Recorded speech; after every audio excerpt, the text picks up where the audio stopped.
తెలియజేస్తూ కొన్ని విషయాల్ని మీతో పంచుకోవాలని అనుకుంటున్నాను. అయితే జనరేషన్ బీటా ఇది కొత్త తరం.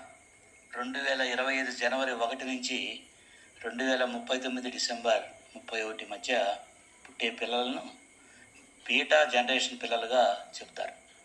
ఇలా పిలవటానికి ఒక బలమైన కారణం కూడా ఉంది. వీళ్ళు టెక్నాలజికల్గా అడ్వాన్స్డ్ వరల్డ్లో పుడతారు.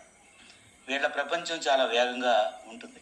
ప్రతి దాంట్లో టెక్నాలజీ ఉంటుంది, ఆటోమేటిక్ రవాణా ఉంటుంది, హెల్త్కి సంబంధించి కూడా రకరకాల గాడ్జెట్స్ వీరు ధరిస్తారు. ఇలా వీళ్ళు లైఫ్ చాలా అడ్వాన్స్డ్గా ఉంటుంది. ఈ పిల్లలకు సమస్యలు కూడా ఎక్కువగానే ఉంటాయి.